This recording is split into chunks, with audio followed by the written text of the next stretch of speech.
நம்ம Ashwin sweets and snacks export பண்றதுக்கு 7373041434 மற்றும் www.ashwinsweets.com கான்டாக்ட் பண்ணுங்க. மாலை 5 மணி நிலவரப்படி கரூர் மாவட்டத்தில் 89.32% வாக்குகள் பதிவாகியுள்ளன. கூடுதல் விவரங்களோடு இணைகிறார் ராஜகுமரன். ராஜகுமரன், நீங்க தொடரலாம். தமிழக அரசியல் வரலாற்றில் இந்த தலைமுறையினர் பார்க்கக்கூடிய தேர்தல்களில் முதல் முறையாக கிட்டத்தட்ட 90% எட்டியிருக்கக்கூடிய வாக்குப்பதிவை பார்க்க முடிகின்றது. கரூர் மாவட்டத்திலே 89.3% மாலை 5 மணி நிலவரப்படி வாக்கு பதிவாகி இருக்கின்றது.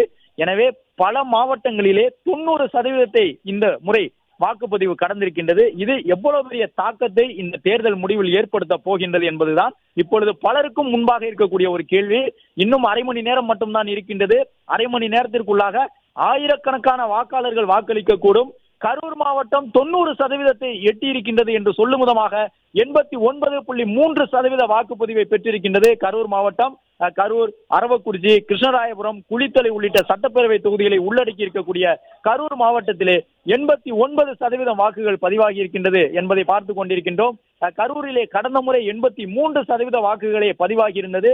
இப்பொழுது இன்னும் ஒரு அரை மணி நேரம் இருக்கக்கூடிய நிலையிலேயே 90% கடந்திருக்கின்றது வாக்காளர்களுடைய எண்ணிக்கை.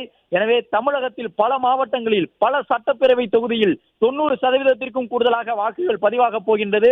ஏதோ ஒரு திரைப்படங்களில் வருவதை போன்ற ஒரு மாற்றமா இது என்பது உட்பட பல கேள்விகள் முன்வைக்கப்படுகின்றன. திரைப்படங்களில் இது போன்ற காட்சிகள் எல்லாம் வைக்கப்படும், திடீரென்று மக்கள் எழுச்சியோடு சென்று வாக்களிப்பார்கள் என்பதை நம்ம Ashwin sweets and snacks export பண்றதுக்கு 7373041434 மற்றும் www.ashwinsweets.com கான்டாக்ட் பண்ணுங்க. பிளே ஸ்டோர் மற்றும் ஆப் ஸ்டோரில் இருந்து பாலிமர் செயலியை QR கோடு மூலம் பதிவிறக்கம் செய்யுங்கள். செய்திகளை உடனுக்குடன் பெறுங்கள்.